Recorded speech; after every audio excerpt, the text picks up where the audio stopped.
എല്ലാവർക്കും ഒരു ബന്ധത്തിലേക്ക് പ്രവേശിക്കുന്നത് എളുപ്പമാണ്, പക്ഷേ അത് നിലനിർത്തുന്നത് ബുദ്ധിമുട്ടാണ്. സ്നേഹബന്ധത്തിൽ പ്രധാന പങ്ക് വഹിക്കുന്നത് പ്രണയം, വിശ്വാസം എന്നിവ പോലെയുള്ള ചില കാര്യങ്ങളാണ്.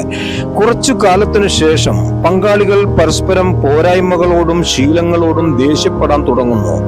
ഇത് പലപ്പോഴും പങ്കാളികൾ തമ്മിലുള്ള വഴക്കുകളിലേക്കും നയിക്കുന്നു. എല്ലാവർക്കും നല്ലതും ചീത്തയുമായ ചില ശീലങ്ങളുണ്ട്.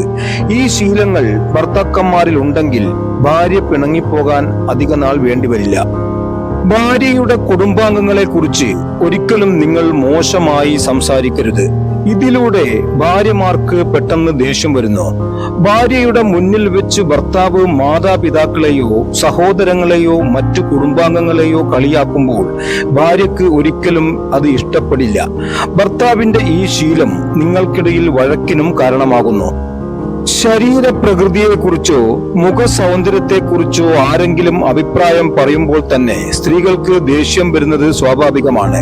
അങ്ങനെ ഇരിക്കുമ്പോൾ ഭർത്താവ് തന്നെ ഭാര്യയുടെ രൂപത്തെ കളിയാക്കുകയും അവളെ തടിയുള്ളവളെന്നോ ഉയരം കുറഞ്ഞവളെന്നോ വിളിക്കുകയാണെങ്കിൽ അത് തീർച്ചയായും അവരെ വേദനിപ്പിക്കും. ഭാര്യയുടെ ശരീരത്തെ കളിയാക്കുമ്പോൾ അവർക്ക് തീർച്ചയായും ദേഷ്യം വരും. പലപ്പോഴും ഭാര്യയും ഭർത്താവും പരസ്പരം കളിയാക്കാറുണ്ട്. എന്നാൽ ഭർത്താവ് സുഹൃത്തുക്കളുടെ ഇടയിൽ വെച്ചോ മറ്റുള്ളവരുടെ മുമ്പിൽ വെച്ചോ കളിയാക്കുമ്പോൾ അത് ഭാര്യമാർക്ക് വളരെ മോശമായി തോന്നുന്നു. ഭർത്താവ് അബദ്ധവശാൽ പോലും ഇത് ചെയ്യാൻ പാടില്ല, അല്ലെങ്കിൽ ബന്ധത്തിൽ വിള്ളൽ വീഴാൻ അധിക കാലം വേണ്ടിവരില്ല. പുരുഷന്മാർക്ക് വളരെ മോശമായ ഒരു ശീലമുണ്ട്. അവർ ഭാര്യയുടെ പ്രവൃത്തികളെ അവരുടെ അമ്മയുടെ പ്രവൃത്തിയുമായി താരതമ്യം ചെയ്യാൻ തുടങ്ങുന്നു. ഓരോ ചെറിയ കാര്യത്തിനും ചിലപ്പോൾ ഭർത്താവ് ഭാര്യയുടെ അമ്മയുമായി താരതമ്യം ചെയ്യുന്നു.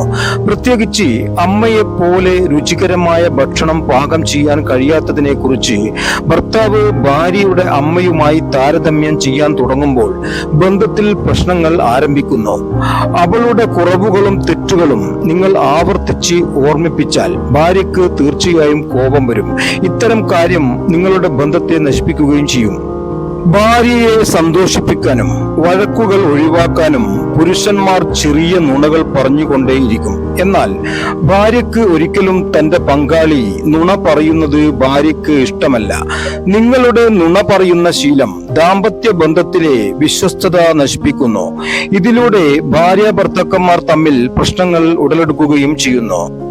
പുരുഷന്മാരുടെ മറ്റൊരു ശീലം എന്തെന്നാൽ ഭാര്യ എത്ര സുന്ദരിയാണെങ്കിലും മറ്റു പെൺകുട്ടികളെ അവർ നോക്കുന്നു. ചിലപ്പോൾ മറ്റുള്ളവരിൽ നിന്ന് ആകൃഷ്ടരായി അവരുമായി ബന്ധം സ്ഥാപിക്കാൻ വരെ പുരുഷന്മാർ ശ്രമിച്ചേക്കാം. ഇത്തരം ശീലം ഒരു ഭാര്യയും ഇഷ്ടപ്പെടുന്നതല്ല. നിങ്ങളുടെ ബന്ധത്തിൽ വിള്ളൽ വീഴാൻ ഇത് ധാരാളമാണ്. വിവാഹശേഷം ഭർത്താക്കന്മാർ ഭാര്യമാരുടെ മേൽ പലവിധ നിയന്ത്രണങ്ങളും ഏർപ്പെടുത്തിക്കൊണ്ടേയിരിക്കും. അവർക്ക് ചില ആഗ്രഹങ്ങൾ ഉള്ളതുപോലെ മറ്റുള്ളവർക്കും ഉണ്ടെന്ന് അവർ മനസ്സിലാക്കണം. ഭർത്താവ് ഭാര്യയിൽ അമിതമായ നിയന്ത്രണങ്ങൾ ഏർപ്പെടുത്തിയാൽ അത് ഭാര്യയെ ദേഷ്യം പിടിപ്പിക്കും. അതിനാൽ ഭാര്യയ്ക്ക് ആവശ്യത്തിന് സ്വാതന്ത്ര്യം നൽകാൻ ഭർത്താവ് തയ്യാറാകണം. ഒരു വണ്ടിയുടെ 2 ചക്രങ്ങളാണ് ഭാര്യയും ഭർത്താവും എന്ന് മനസ്സിലാക്കുക. ഇരുവർക്കും പരസ്പരം ഒരാളില്ലാതെ ജീവിക്കാനാവില്ല. ജോലി സമ്മർദ്ദം മൂലമോ ചിലപ്പോൾ ശരിയായി സംസാരിക്കാത്തത് കൊണ്ടോ ചിലപ്പോൾ ഭർത്താക്കന്മാർ ഭാര്യയോട് ദേഷ്യം പ്രകടിപ്പിക്കാറുണ്ട്. അത്തരമൊരു സാഹചര്യത്തിൽ അവർ വൈകാരികമായി വിഷമിക്കാതിരിക്കാൻ നിങ്ങൾ സംസാരിക്കുമ്പോൾ പരമാവധി മാന്യത പുലർത്തേണ്ടതുണ്ട്. അമിതമായി ദേഷ്യപ്പെടുന്ന ഭർത്താവിനെ ഭാര്യമാർ ഒരിക്കലും ഇഷ്ടപ്പെടുന്നില്ല. ബന്ധങ്ങൾ വളരുവാൻ ചാണക്യൻ പറയുന്ന ചില സൂത്രങ്ങൾ: മിതമായ ശബ്ദത്തിൽ സംസാരിക്കാൻ പഠിക്കുക, മുഖത്ത് നോക്കി സംസാരിക്കുക, അഭിപ്രായങ്ങൾ അടിച്ചേൽപ്പിക്കാൻ പാടില്ല, സ്വയം പുകഴ്ത്തി പറയാൻ പാടില്ല, കാര്യം മാത്രം സംസാരിക്കുക, വിമർശിച്ച് സംസാരിക്കാതിരിക്കുക, പരദൂഷണം പറയരുത്, സ്ഥാനവും പ്രായവും നോക്കി സംസാരിക്കുക, ആത്മാർത്ഥതയും സത്യസന്ധതയും പുലർത്തുക, കളവ് പറയാതിരിക്കുക. നിങ്ങൾക്ക് ഈ വീഡിയോ ഉപകാരപ്രദമായെങ്കിൽ ഇപ്പോൾ തന്നെ സബ്സ്ക്രൈബ് ചെയ്യുക.